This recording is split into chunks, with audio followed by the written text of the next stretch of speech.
नमस्कार, मी सौरभ नाईक. मनी टाइम मध्ये आपलं स्वागत. म्युच्युअल फंड सही है असं सातत्यानं सांगितलं जातं. पडत्या मार्केटमध्ये गुंतवणुकीसाठी म्युच्युअल फंड हा चांगला पर्याय असल्याचं सांगितलं जातं. मात्र म्युच्युअल फंडातील गुंतवणुकीचा ओघ हा फेब्रुवारी महिन्यात घसरलेला आहे आणि यामुळे नेमके काय परिणाम होतील याचा नेमका अंदाज बांधण्याचं काम सध्या सुरू आहे. या संदर्भात आपण आजच्या कार्यक्रमात बोलणार आहोत. मात्र त्याआधी बघूया आजच्या टॉप बिझनेस न्यूज. बाजार आज पुन्हा एकदा घसरलाय. आठवड्याच्या शेवटच्या सत्रात निफ्टी 73 अंकांनी तर सेन्सेक्स 200 अंकांनी घसरून बंद झाला.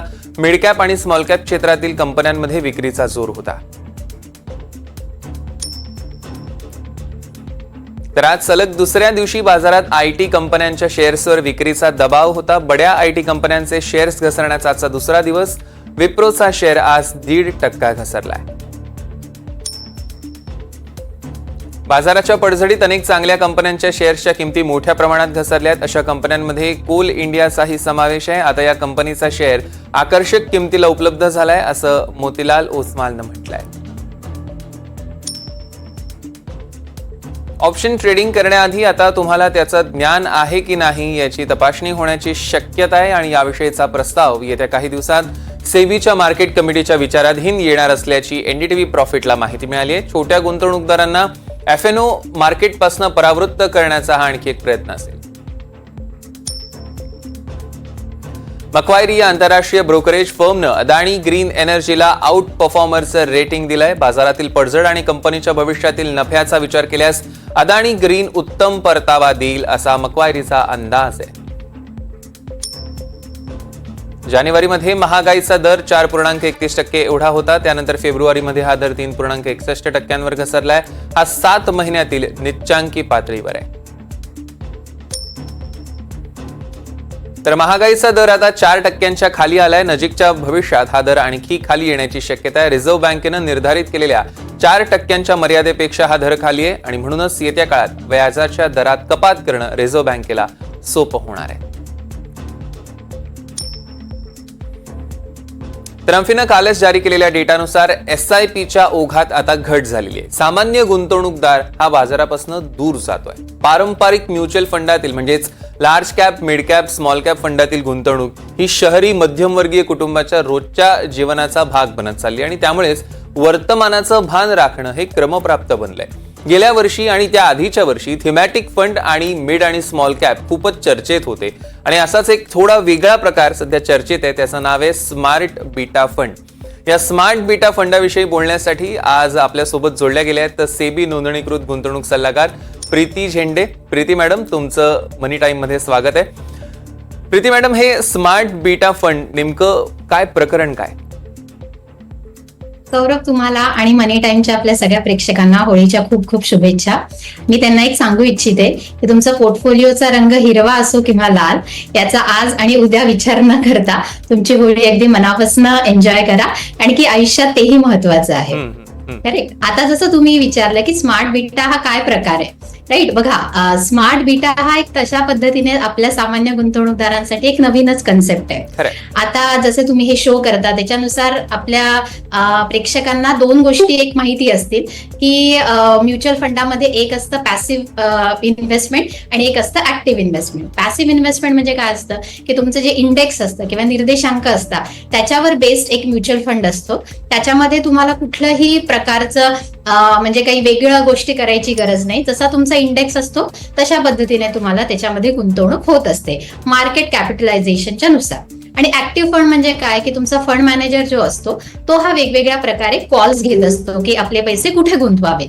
आता या दोघांचं मध्य किंवा हायब्रिड कन्सेप्ट आपण म्हणूया की त्याला म्हणतात स्मार्ट बीटा फंड, राईट. तर याच्यामध्ये आपण म्हणू शकतो की या दोघांचं एक संधपणा आहे ज्याच्यामध्ये जो फंड मॅनेजर असतो किंवा हे फंड असतात ना, हे काही पर्टिक्युलर प्रकारच्या फॅक्टर्स लक्षात घेऊन तुमचा इंडेक्स बनवत असतात. म्हणजे हे फॅक्टर्स कुठले असतात, जसं व्हॅल्यू म्हणा, मोमेंटम म्हणा, राईट, क्वालिटी म्हणा, त्याच्यानंतर फंडामेंटल्स असू शकतात, तर प्राइस, अशा पद्धतीचे जे विचार करून काढलेले फॅक्टर्स असतात या फॅक्टरनुसार स्टॉक सिलेक्ट करत असतात. इंडेक्समध्ये कसं होतं की जसे समजा निफ्टी इंडेक्स फंड पूर्ण 50च्या 50 स्टॉक आहेत निफ्टीचे, त्याच्यामध्ये मार्केट कॅपिटलायझेशन नुसार इन्व्हेस्टमेंट केली जाते.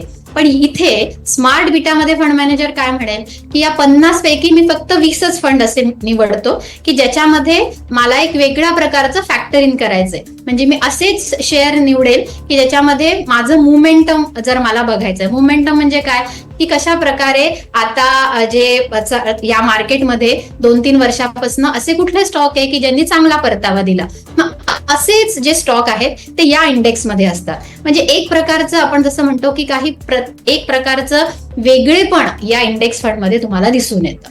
सामान्यपणे जर तुम्हाला म्हणायचं असेल तर इंडेक्स फंडिंग आणि ऍक्टिव्ह फंडिंग या दोघांचं एक संमिश्रण इथे बघायला दिसून येतं. निश्चितच. पण प्रीती मॅडम, ह्या स्मार्ट बीटा फंडाचे नेमके फायदे काय आहेत? बरोबर. आता बघा, याचे फायदे पहिले आपण बघूया की फायदे म्हणजे काय. जसं मी म्हटलं की याच्यामध्ये एक प्रकारचं वेगळेपण आहे, त्यामुळे विविधता तुम्हाला दिसून येते. आपण पॅसिव्ह फंड इन्व्हेस्टमेंट मध्ये बघितलं तर त्याच्यामध्ये नो ब्रेनर आहे, म्हणजे तुम्हाला काहीच वेगळं मिळत नाही. जसं इंडेक्स तुम्हाला रिटर्न देते किंवा सेन्सेक्स बेस्ड फंड तुम्हाला जो रिटर्न देईल तसाच रिटर्न तुम्हाला इथे मिळेल. म्हणजे त्याचा बीटा काय झाला 1. जर आपण इंडेक्स नुसार तुम्हाला मिळालं तर 1. आता हे जे स्मार्ट इंडेक्स फंड किंवा स्मार्ट बीटा जे आपण म्हणतोय त्याच्यामध्ये काय होईल की अल्फा जनरेट करण्याचा प्रयत्न केला जातो. म्हणजे तुमच्या इंडेक्स रिटर्न पेक्षा थोडं जास्त जर तुम्हाला मिळालं तर कोणालाही जास्त मिळालं तर आवडत, प्रत्येकाला त्याची आवडच असते, राईट. तर तशाच याच्यानुसार फंड मॅनेजर ट्राय करतो की तुम्हाला याच्यामध्ये थोडं जास्त, म्हणून मग सगळ्यात पहिला बेनिफिट काय की जास्त परतावा मिळण्याचा याच्यामध्ये तुम्हाला चान्स असतो. की वेगळ्या प्रकारे काहीतरी सिलेक्टेड फॅक्टरवर आपण समजा समभागाची एखादी निवडून घेतले आणि त्याचा एक वेगळा पोर्टफोलिओ बनवला तर तुमच्या इंडेक्स पेक्षा याच्यामध्ये जास्त परतावा मिळू शकतो. दुसरी गोष्ट जसं म्हणतात डायव्हर्सिफिकेशन. डायव्हर्सिफिकेशन म्हणजे काय, थीम वाईज डायव्हर्सिफिकेशन याच्यात होतं. जसं मी म्हटलं की आपण व्हॅल्यू याचा विचार केला. समजा व्हॅल्यू म्हणजे काय की फंड मॅनेजरला वाटतं की या निफ्टीच्या 50 जे स्टॉक आहे याच्यातले काही स्टॉक जे आहे ते आज मला खूप कमी रेटवर मिळत आहे, की आज पडत्या मार्केटमध्ये त्यांचे जे किंमत आहे ती बऱ्यापैकी खाली घसरली आहे, पण याच्यात पोटेन्शियल आहे. पुढे जाऊन हे जे स्टॉक्स आहेत ते पुढे जाऊन खूप चांगली कामगिरी करू शकतात. मग याला म्हणतात व्हॅल्यू इन्व्हेस्टिंग. म्हणजे फंड मॅनेजरला जर काहीतरी याच्यामध्ये संधी दिसली तर ते अशा स्टॉकचा किंवा अशा समभागाचा एक मेळ बनवतात किंवा त्याचा एक फॅक्टर इन करतात आणि तुम्हाला त्याचा इंडेक्स बनवून देतात. त्यामुळे पुढच्या मार्केटमध्ये जेव्हा हे आपलं जे शेअर बाजार आहे ते जेव्हा चढतं होतं त्यावेळेस असे जे फंड्स असतात किंवा असे व्हॅल्यू इंडेक्सिंग स्मार्ट बीटा जे फंड्स असतात त्याच्यामध्ये तुम्हाला खूप चांगला परतावा मिळू शकतो. म्हणजे असं विविधता आणण्याचा ते प्रयत्न करतात. आणि तिसरं जे आहे त्याला आपण म्हणू शकतो की हे ऍक्टिव्ह फंड पेक्षा थोडेसे कॉस्ट इफेक्टिव्ह असतात.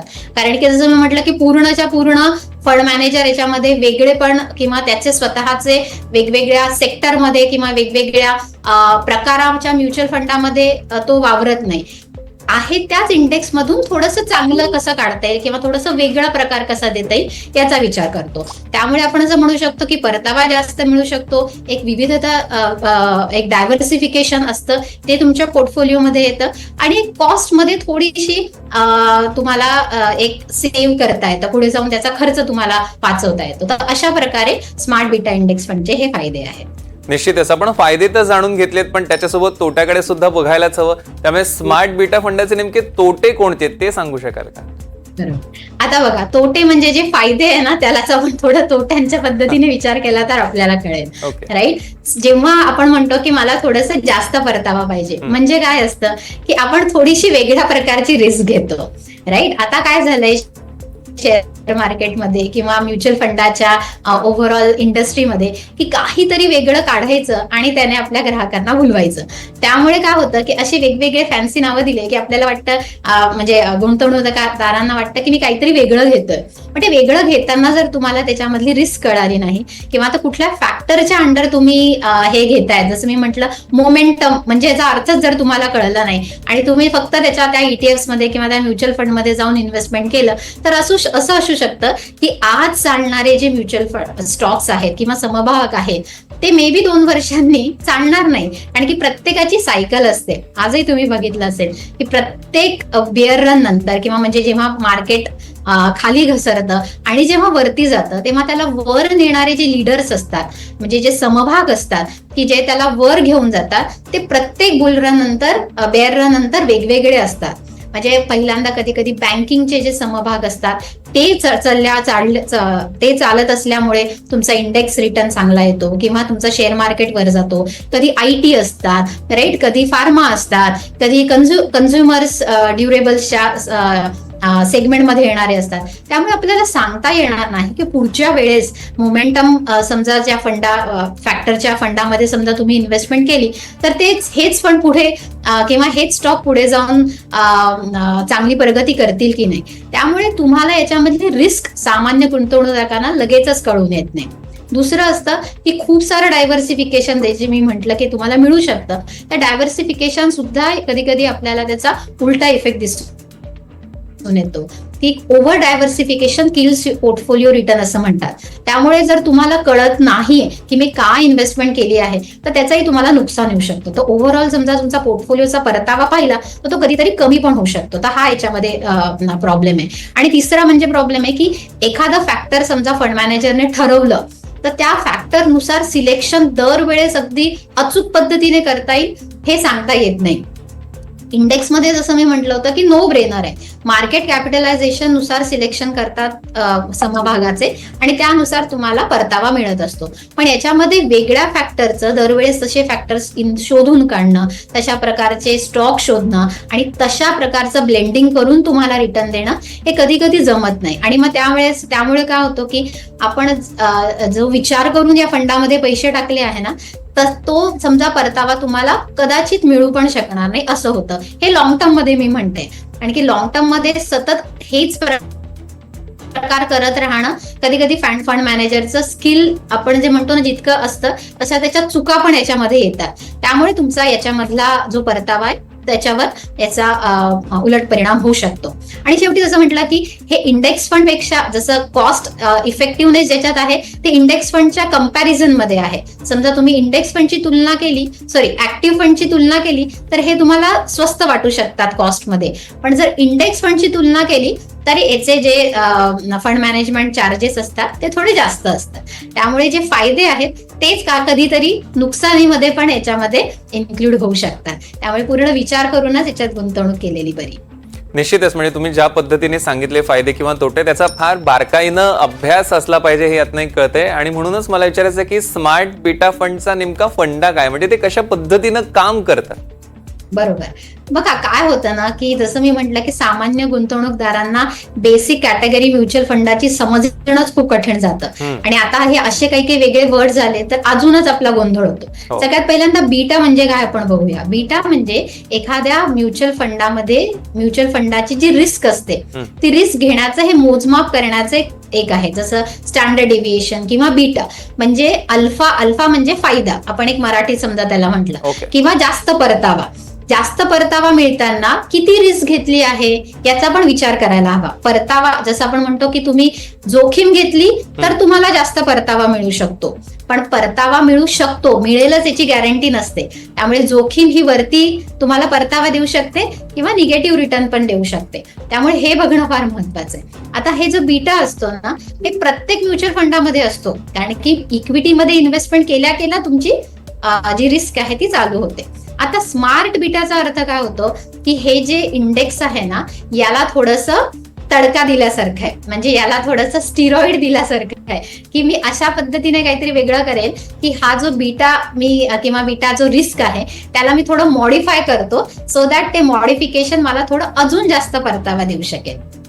तर बस ही सिंपल आहे की जसं मी सुरुवातीला म्हटलं की समजा निफ्टी इंडेक्स फंडमध्ये 50 स्टॉक असतात. आता या 50च्या 50 स्टॉक मध्ये इन्व्हेस्ट करणं म्हणजे काय तर सिंपल इंडेक्स इन्व्हेस्टिंग की त्याच्या आजच्या मार्केट कॅपिटलायझेशननुसार म्हणजे सर्वात जास्त ज्याचा कॅपिटलायझेशन आहे समजा जसे TCSचं शेअर, रिलायन्सचे शेअर्स राईट यांचे जे मार्केट कॅपिटल व्हॅल्यू ती सर्वात जास्त. त्यामुळे ज्यावेळेस तुम्ही इंडेक्स फंड मध्ये इन्व्हेस्ट कराल तेव्हा याचे शेअर्स किंवा याचे समभागात जास्त इन्व्हेस्टमेंट होईल. पण हेच समजा तुम्ही इक्वली वेटेड इंडेक्स फंड मध्ये इन्व्हेस्ट केलं जे स्मार्ट बीटाच्या अंडर येतं त्याचा अर्थ काय की मी असे स्टॉक सिलेक्ट करेल मे बी 15 किंवा 20 फंड मॅनेजरनुसार की त्याच्यामध्ये मी इक्वली इन्व्हेस्ट करेल. म्हणजे पहिल्या याच्यात समजा माझं इन्व्हेस्टमेंट 10 होत असेल मग 8 होते मग 7 होते असं न करता मी प्रत्येकामध्ये माझे 10 रुपये टाकेल.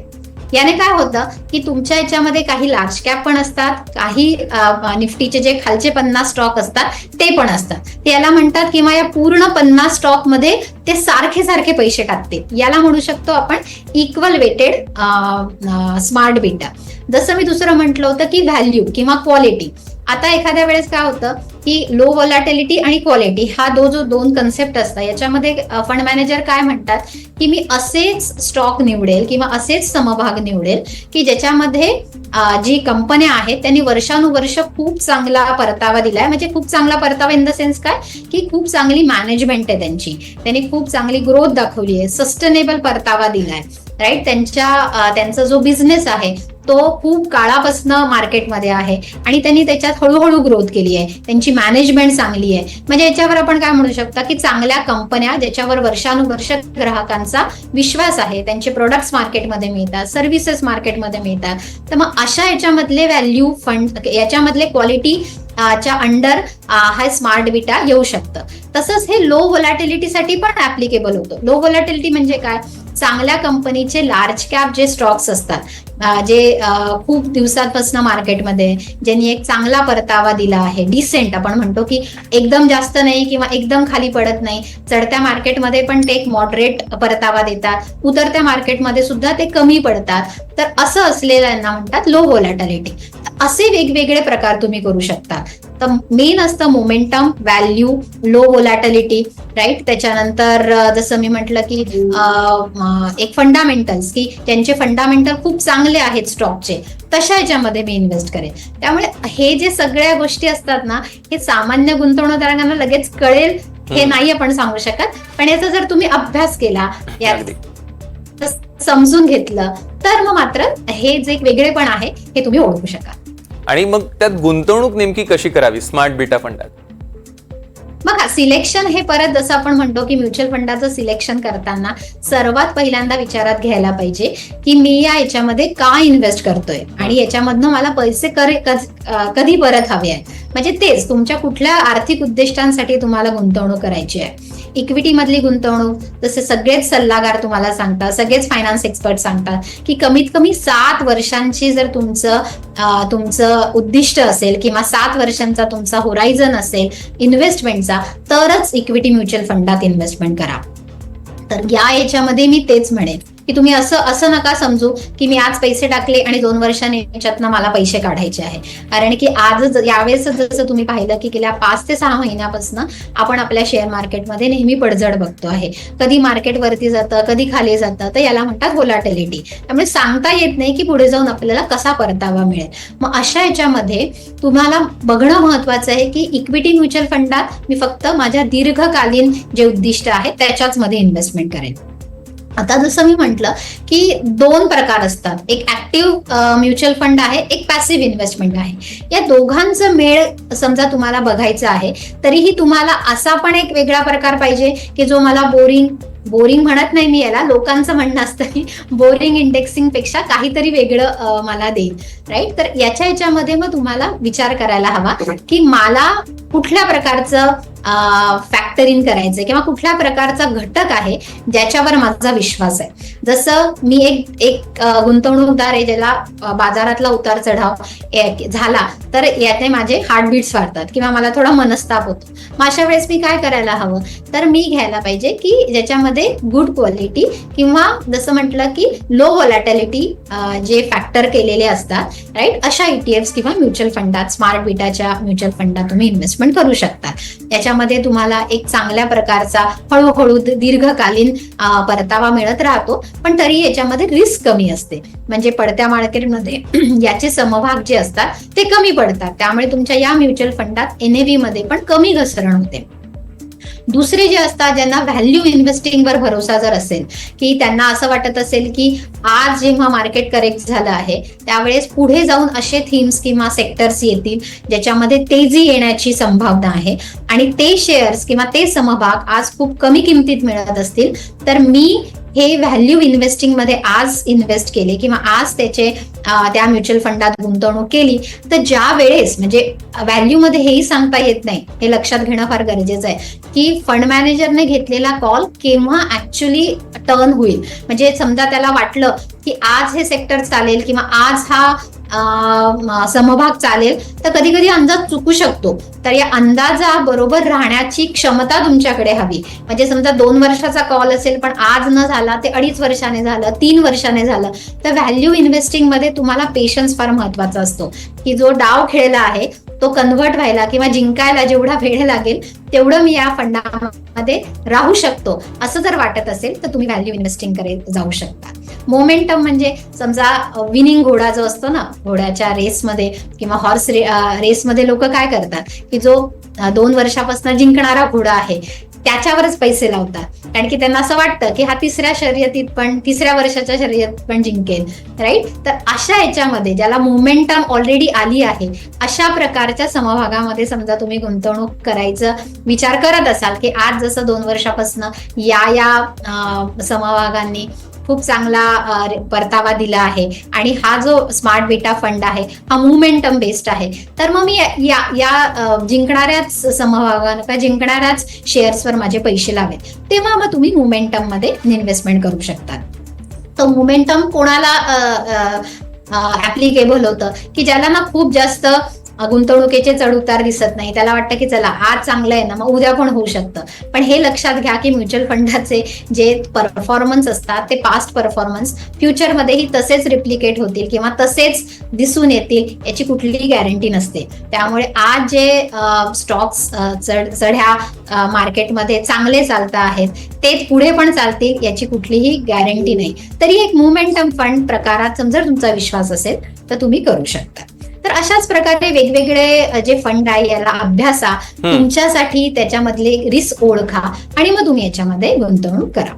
अगदी प्रीती मॅडम, अगदी आपण कार्यक्रमाच्या शेवटच्या टप्प्याकडे आहोत. मला अगदी थोडक्यात उत्तर हवंय जाता जाता. अगदी शेवटचा प्रश्न की आत्ताची एकूणच मार्केटची परिस्थिती बघता लमसम गुंतवणूक चांगली की SIP चांगलं, काय बेटर आहे?